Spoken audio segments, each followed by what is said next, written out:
I lied to the FBI. What? When the guy attacked David, I could see the back of his neck and he had a tattoo. What? It was one of those fighting Irish tattoos. I'm afraid if I report it, they'll make me testify. What do you think I should do? Tell the FBI. If the guy's got a record, I'm sure he does. They'll have his tattoos on file. They'll ring him up the next day. Robbery, weapons, he'll get 30 years. Of course, they'll worry someone's going to come looking for the witness. The FBI probably want to put you in WITSEC, witness security. They'll probably put you somewhere like, in Cleveland or Arizona, somewhere safe. Or you could wait. You have a card. There's nothing that says you gotta play it right away. You're the one who's vulnerable in this situation right now. The FBI are just people like anyone else. They want to find a bad guy so they go home and nuke this up. You have to look out for yourself, Claire. Quite an expert. Not really. Just watch a lot of TV. I watch a lot of CSI, so I'm a really big expert on all this. I know. And Miami CSI and New York CSI. All of them I watch. You're well prepared. And Bones.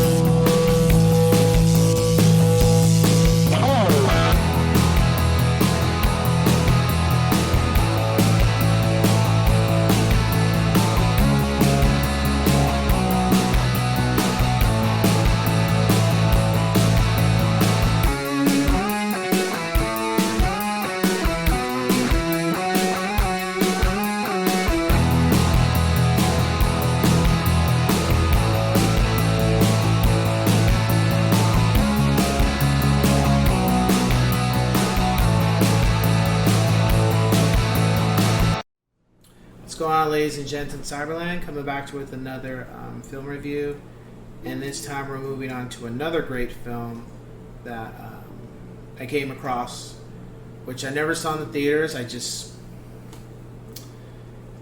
knew about it, read the story, and I just went and picked it up and thoroughly enjoyed it.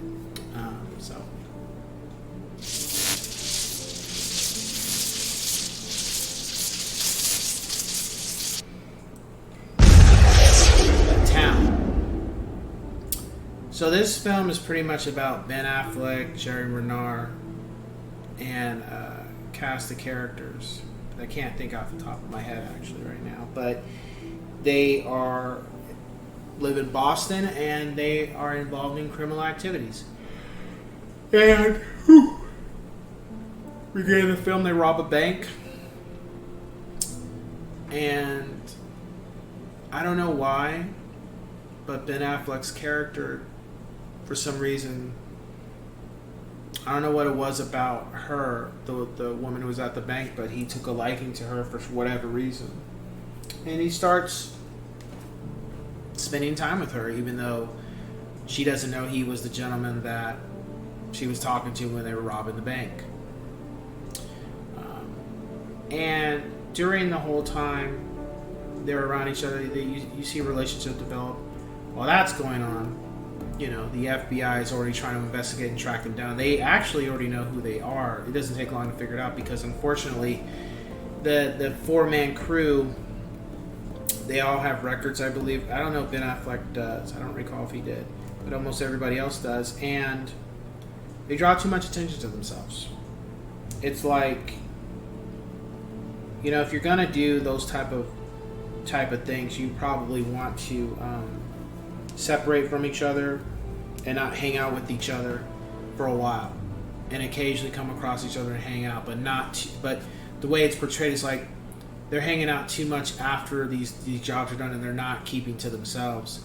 and and that I think that's what catches gets them caught, kind of, well, puts them on the radar, and then especially the records and just the whole process how the FBI does it is very interesting, but it works. So you got that going on, and then Ben Affleck's character is trying to change. He doesn't want to be involved in what he's been doing anymore. He kind of wants to look at some other endeavors, and then Jeremy Renner's character is kind of like, no, you're not doing that. This is what we do. This is our life. This is this is what people in Boston our life is. It's either committing this until we get caught or dying. And Ben Affleck's like, screw that. I'm not doing that. So you see a lot of turmoil with him in regards to that type of mindset,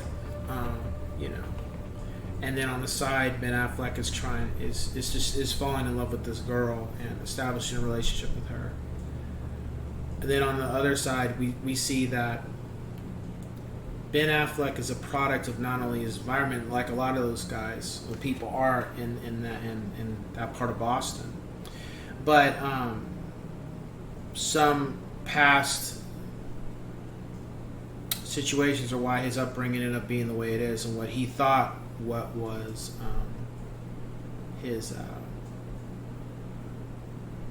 what he thought wasn't exactly the case, and his dad unfortunately didn't have the heart to tell him the truth because it was too painful for him. But there is some retribution with that, so I was happy about that scene. My rating for the film, I give it a 9 out of 10 yes sirs. It was memorable, but it wasn't a 10 to me. But it was really, really good. It has a lot of action.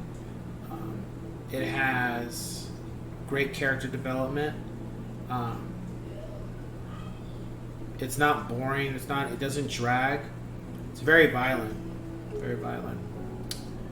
The other thing I got from it is just, it's a very, as some people have talked about it, with the making of it, they said that these things that happen in this film are quite common in that part of Boston. Not necessarily that robberies are happening like this every day, but just the mindset of a lot of people in that area is just not the greatest.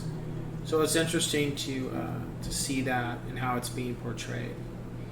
I did get elements of The Departed from it when I watched it.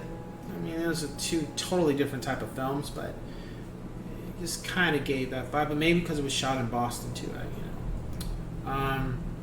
and I know Ben Affleck gets shit from time to time about his acting, his chops and stuff. It's fine. I've always liked Ben Affleck as an actor. I've never if I don't care for the story, then it doesn't matter who's acting. But every time I've seen him in a film, the story was good. I liked him. I thought he did a great job. I never had qualms with him. But it's kind of like Keanu Reeves. Always hear shit about him too. It's the same thing. If you've never seen it, check it out. I think you'll enjoy it for what it is. I don't think there was too much more there than what was being portrayed on screen. I don't think it had a message or anything. I think it's just a story about a guy and living in that type of environment and how he tries to survive it. That's probably the best way I can describe the film. Yeah. So with that being said, I will catch you guys on the next one. Take care.